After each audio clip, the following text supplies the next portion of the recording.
I started out in acting, and then in college I moved behind the camera. I did makeup for a couple years here, and then when I went to Loyola, for a year I stage managed and I did some makeup there. And then when I came back, I decided to kind of try my hand at directing. So I've done pretty much everything that you can think of behind the camera. My grandparents and my parents will probably tell you that when I was born, I was doing theater. My grandma says that I used to like dress up in all her clothes in the closet, and then I would like throw the closet doors open and I would sing.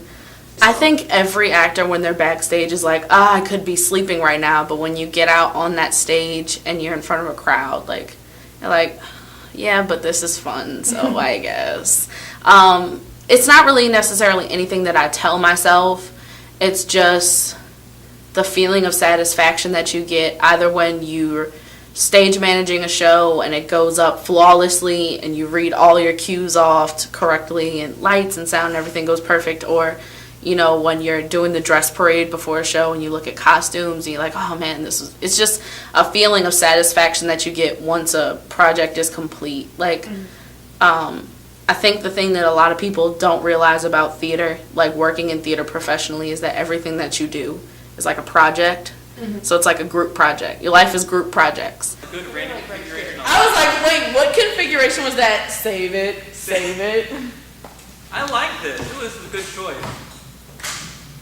One big challenge that's ongoing, and I'm sure a lot of actors, especially female actors, can relate to, is having self-confidence. Because in theater, a lot of times professionally you're cast based on the way that you look, and for people that don't fit the conventional, you know, model like actress mode that we think of, it's really frustrating because you're never cast as the lead role. You're always the best friend or the sidekick.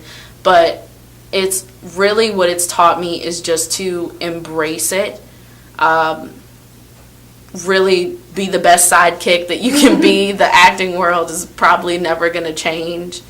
But it's taught me a lot of self-confidence and a lot of acceptance of who I am and what I look like. Does that blue come up? Can I see what that blue looks like? That blue is 6. Oh! There you go. Okay, yeah. It's right in the corner. There's 3 blues. There's one that goes there, one where you are, and one in that corner. Okay, that's this one right there, right? Yeah. Back when I was still not really accepting who I was fully, and none of my clothes really fit right, and you know, I wasn't the typical lead role type, I really dove into makeup at like 11 or 12 as like kind of my refuge, like the place where I could just kind of go crazy and do whatever I want, and I could have better makeup, or you know, like so it was really like a form of expression. I don't think that it's something you can explain. I think that it's something that you have to experience.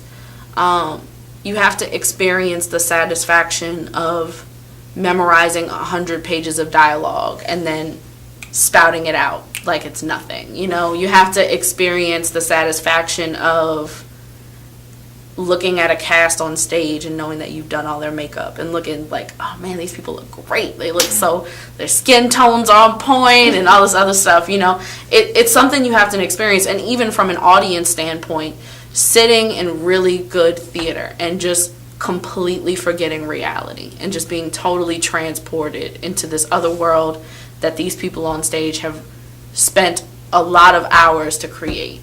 And I don't even think there's something you can explain. It's just something you have to be in. You have to be in the moment to really appreciate it.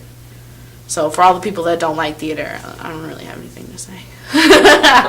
Just go to a show. Go to a good quality show and just dive into it. All right. Just listen. All right.